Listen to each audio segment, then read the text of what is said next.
hello, dear students, teachers, welcome. Bem-vindo aí à nossa aula de hoje. Hoje, então, sou o professor Ademir Ribeiro, né, para quem ainda não conhece. Hoje nós vamos colocar em prática aquilo que nós vimos na aula anterior, né? Então, está começando aí o nosso praticando. Então, gente, na nossa aula de hoje, nós vamos colocar em prática aquilo que nós vimos na aula anterior, que foi o Simple Present, né? Foi uma revisão desse conteúdo e agora a gente vai colocar em prática, então, aquele conteúdo que nós vimos na aula anterior, tá certo? Então, bastante atenção, leiam com calma, não é um conteúdo difícil, já perceberam isso na aula de ontem, e eu tenho certeza aí que vocês vão acertar todas as questões. Vamos lá, então, para a nossa primeira questão.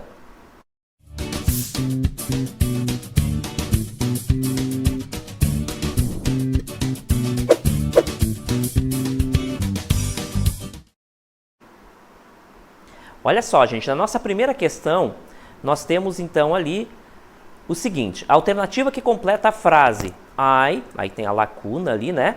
Every day, na forma afirmativa do Simple Present é. Então eu tenho 5 opções ali, e uma dessas opções contém então a forma verbal ali que vai preencher corretamente essa lacuna, tá certo? Lembre-se que nós estamos falando de Simple Present e nós temos aquela regrinha ali de terceira pessoa do singular, tá certo? Então atentem para isso. Quando o sujeito for terceira pessoa do singular, ele vai ter aquela regrinha que vocês vão precisar lembrar, tá certo? Então vocês vão responder agora, tá certo? E depois a gente volta e a gente já confere se vocês acertaram. Vamos lá.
Então, pessoal, conseguiram responder? Percebi aí, né, pelo chat aqui que vocês já conseguiram responder, né? A maioria ali foi na letra E.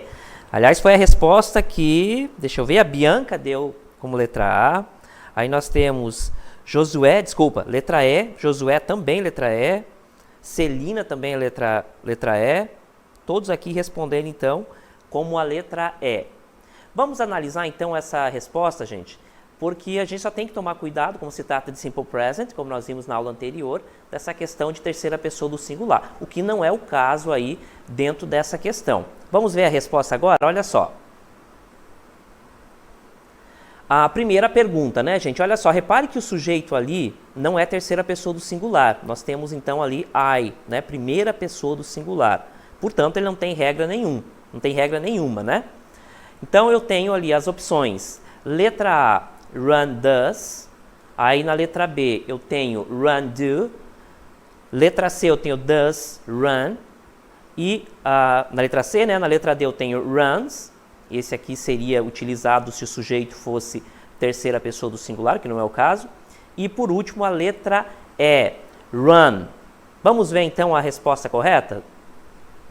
Exatamente, parabéns aí para quem, né, colocou aqui no chat que era a letra E, está corretíssimo, porque a letra E, então, né, ela preenche ali, porque o sujeito não é terceira pessoa do singular. Nenhuma das outras opções ali, né, cabe essa resposta, né, tem que ser, então, acrescido de E só quando é terceira pessoa do singular, que não é o caso. Isso é muito importante. Quando a gente tira, né, quando a gente memoriza que terceira pessoa do singular é o que de fato modifica o verbo, né? O verbo é acrescido de S, então todas as outras opções ele não sofre nenhuma alteração. Isso é simple present, tá? O único ponto ali que a gente precisa prestar atenção é de fato terceira pessoa do singular, que não foi o caso. Parabéns aí a todos que responderam, né? Foi um ótimo trabalho. E agora a gente vai mostrar aí a segunda questão, né? Também falando em simple present. Olha só. Na questão 2, então, gente, aponte a alternativa cujo verbo terminado em Y, agora preste atenção ali naquela regrinha de terceira pessoa do singular, né, quando o verbo é acrescido de S, aí tem a sub-regra ali que diz respeito ao Y, né? Então, aponte a alternativa cujo verbo terminado em Y está conjugado erroneamente na terceira pessoa do singular. Então, tenho ali as 5 opções: flies, cries, plays, prays, tries. Então, todas essas opções ali, tem uma delas que o verbo, né, está conjugado na terceira pessoa, só que da forma errada. E é exatamente isso que vocês vão encontrar agora, tá certo? Aí, na sequência, aí, nós voltamos para a gente conferir a resposta aí correta, tá certo? Vamos lá.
olá, estamos de volta, e parece que não tem ali, né, nenhuma conclusão ali sobre qual das opções é a correta, né? Eu vejo ali que o pessoal deu respostas diferentes ali. Essa, de fato, é a parte talvez mais difícil ali da regra, né, de terceira pessoa do singular. Porque nós temos, então, né, lembrando que nós temos a regra geral, que diz que o verbo é acrescido de S quando conjugado com terceira pessoa do singular. Só que dentro dessa regra nós temos as sub-regras, que é o caso aí dos verbos terminados em Y. E aí a gente vai ver agora a questão, depois eu vou comentar com vocês um pouquinho no gabarito, vou mostrar aí por que a gente tem que tomar cuidado. É uma regra bem simples que vocês podem memorizar, podem inclusive anotar, tá certo? Vou mostrar para vocês uma vez mais a questão, depois a gente vai para o gabarito e eu vou comentar nele. Então, gente, era para identificar qual desses verbos, todos eles têm terminação em Y, né? Todos eles têm terminação em Y, só que um deles está conjugado erroneamente, né, na terceira pessoa do singular. Vou mostrar para vocês agora a resposta e aí eu vou comentar por que essa resposta é essa, olha só. Então, gente, a resposta é a letra E. Por que a letra E, professor? Bem, nós temos então a regra do Y, né? Todo verbo conjugado com terceira pessoa do singular no simple present, ele vai ser acrescido de S. Só que dentro dessa regra tem a sub-regra. Verbos terminados em Y, se ele for antecedido de consoante, repare que eu tenho o verbo fly, olha só, fly, aliás, deixa eu retornar aqui, o verbo fly, eu tenho antes do Y, eu tenho uma consoante, tá certo? Nesse caso eu substituo o Y por I, E, S, tá? Então, é o caso de cry também, olha só, ele é o verbo cry. Repare que eu tenho uma consoante antes do Y, então eu substituo por IES. Na letra C, gente, eu tenho o verbo play. Repare que eu tenho, antes do Y, eu tenho uma vogal. Aí, nesse caso, eu só acrescento S, certo? Na letra D, mesma coisa, o verbo pray, né, eu tenho o Y e antes dele eu tenho, então, uma vogal. Nesse caso, também é acrescido só o S. O verbo try, ele é um verbo que tem antes do Y uma consoante. E aí ele cai nessa mesma regra aqui, ó, desses dois verbos aqui. Eu substituo o Y por I, E, S, tá certo? Então essa é uma informação importante. Verbos terminados em Y, consoante Y, eu devo substituir então o Y por IES, tá certo? Então, verbos terminados em Y, consoante Y, eu devo substituir o Y por IES. Agora, se esse verbo que está terminado em Y tiver uma vogal antes do Y, aí eu só acrescento S. Memorizaram? Verbos terminados em Y e antes do Y tiver uma consoante, substitui o Y por IS. E aí, os verbos ali que tem terminação em vogal Y, eu só acrescento S. Tá certo? Essa é a regrinha. Vamos agora para a nossa terceira questão. Na nossa terceira questão, então, está o seguinte. Destaque a frase que representa o erro quanto à conjugação do verbo na terceira pessoa do singular. Leiam as 5 opções, né, 5 sentenças, 5 frases, e vejam a qual delas, né, apresenta, na verdade, uma frase com um erro, né? Apresenta uma frase, então, né, uma sentença ali com um erro conjugado ali na terceira pessoa do singular, tá certo? Uma dessas frases está conjugada, está conjugando o verbo na terceira pessoa do singular de forma errada. Então, muita atenção. Lembrem das regras, tá? Para responder essa. Leiam com bastante calma. Na sequência, nós voltamos aí para ver se vocês acertaram. Vamos lá.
Então, gente, estamos de volta e agora, pelo que eu percebi, há um consenso aí na letra C.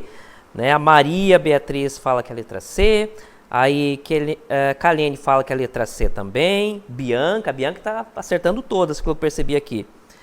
Aí nós temos a Maria Beatriz também, letra C, Cleudiane, letra D. É isso aí, gente, continue participando. Essa aqui, na verdade, vocês deveriam prestar atenção em toda a construção, tá? Porque ele não é necessariamente uma questão pontual. Então, você tem que ler toda a frase, identificar se esse verbo ele está corretamente conjugado na terceira pessoa do singular. Lembre-se que no Simple Present, verbos conjugados na terceira pessoa do singular devem ser acrescido de S.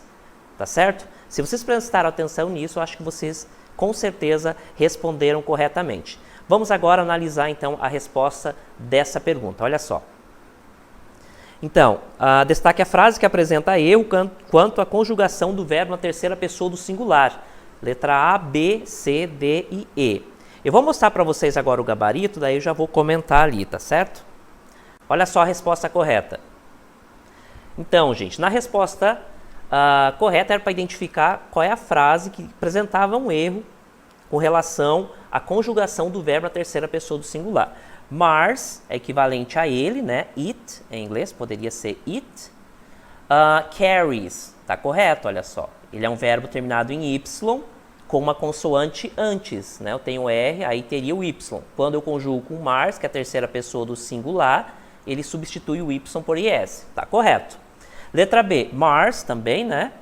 Is, verbo to be conjugado aí na terceira pessoa do singular. Verbo to be conjugado na terceira pessoa do singular, is. Na letra C, então, olha só, eu tenho she e deveria ser o is. Deveria ser o is e não o are. Tá certo? Essa, então, é a questão que apresentava erro. Só para confirmar, na letra D, então, SpaceX wants é o verbo. Repare que ele é acrescido de S, porque ele é um verbo que não existe regra com relação à sua terminação. E na letra E, eu tenho the moon is, né? O the moon, então, é equivalente a it, ele, né? No caso, a lua, né? Nesse caso, ela. Também conjugado com o verbo to be corretamente. Tá certo, gente? Então, o verbo to be, como eu já falei na aula anterior, ele é um verbo muito irregular. Ele tem 3 mudanças só no presente, né? O verbo to be vai ficar am na primeira pessoa, aí is na terceira pessoa do singular e todas as outras pessoas eu vou ter o are. Tá certo? Então, o erro ali foi justamente a conjugação errônea do verbo to be. Deveria ter sido is. Ok? Vamos agora, então, para a nossa quarta questão. A nossa quarta questão é a seguinte. Destaque a opção cuja frase está no Simple Present.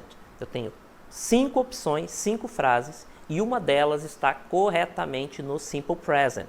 E é exatamente isso que vocês vão encontrar. Lembrem das regras, né, o que define o Simple Present, e aí vocês vão escolher qual dessas frases aí está no Simple Present, tá certo? Então, muita atenção e já já nós voltamos aí para a correção dessa questão.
Então, gente, também estou vendo aqui que não há consenso com relação à resposta. Essa é um pouquinho mais complexa, porque a gente tem que ler todas as frases. E ali apresenta vários outros tempos verbais, não necessariamente o simple present. Então, pode ser que tenha causado um pouquinho de dificuldade.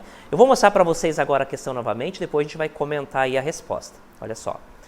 Destaque a opção cuja frase está no simple present. Então, uma dessas frases, né, uma dessas opções, contém, então, uma frase no the simple present. Eu vou mostrar agora o gabarito e aí eu vou comentando aí por que dessa resposta. Olha só. Então, a resposta, gente, é a letra B. Por quê? Primeiro vamos analisar a primeira questão. A primeira questão, então, está assim. She did her job. Essa frase, já não de cara, dá para perceber que ela não está no presente, porque ela tem o did, que é o passado do verbo do. Portanto, se o verbo principal, né, se esse verbo ele está no passado, obviamente essa frase, então, não pode estar em nenhum tempo verbal que não seja o passado. A letra B, I am better now. Eu estou melhor, me sinto melhor agora, estou melhor agora. Eu tenho, então, o verbo to be conjugado corretamente aí no presente. E, aliás, essa é uma informação importante. Verifique sempre o verbo, é ele que vai direcionar a sua sentença, a sua frase, o seu enunciado. É ele que vai para o presente, para o passado, para o futuro, é sempre o verbo. Então, uma boa dica, nesses casos, é identificar o verbo. A letra C também é uma pergunta no passado, né? Como vocês já sabem, provavelmente já estudaram isso, todas as perguntas em língua inglesa vai ter um verbo iniciando, né? Um verbo auxiliar iniciando. Nesse caso aqui é o did, então é o passado do do, portanto essa frase está no passado. Did you do your job? Você fez seu trabalho? Também está descartada. Letra D. The USA was a colony until 1776. Então nós temos aqui o verbo to be no passado, logo toda essa frase aqui estará no passado. Na letra D, eu tenho o verbo will, que é um verbo auxiliar de futuro. Will you please turn down the radio?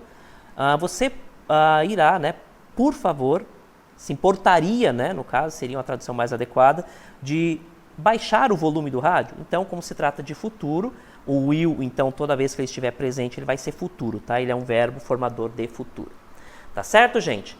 Então, a dica que eu dou para vocês, em situações como a que a gente acabou de ver, é que vocês prestem atenção ali no verbo. É ele que vai no tempo verbal, no presente, no passado, no futuro. É sempre o verbo. Parabéns, então, ali para Bianca, que acertou, a Kalene.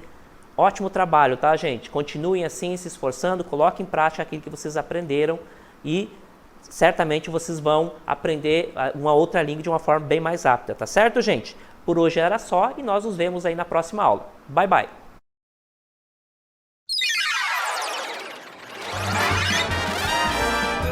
A sua aula continua no próximo vídeo.